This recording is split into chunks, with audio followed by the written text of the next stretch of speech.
Mama Nika. Mayaman kasi kumbaga, Gaganda ang kinabukasan gaganda ang niya. kinabukasan niya. At the same time, meron silang marireceive na pera na magiging panimula nilang, panimula nilang 5.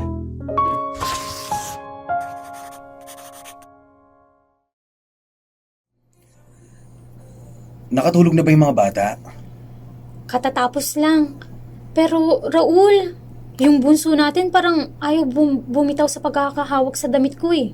Elena, kailangan natin pag-usapang mabuti ulit yung alok ng mag-asawa sa atin. 100,000 yun, Elena.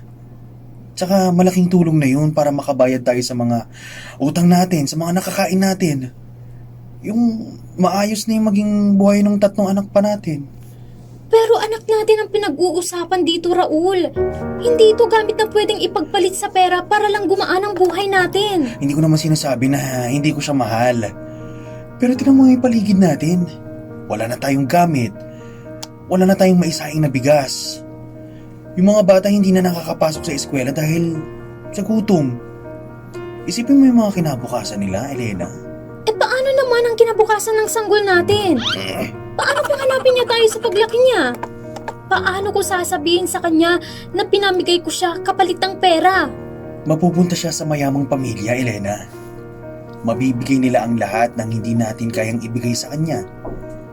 Magkakaroon siya ng magandang buhay. Sa tingin mo ba mahirap tong sakripisyo na gagawin natin? Para to sa lahat. Ang sakit dito sa dibdib, Raul. Gabi-gabi na akong umiiyak. Pakiramdam ko kapag pumayag ako habang buhay kong dadalhin ang pagsisising ito. Bukas ng umaga, babalik ang mag-asawa. Kaya kailangan natin magdesisyon ngayon. Hirap na. Hala! Yung bata! Nalaglag. Diba? Grabe no?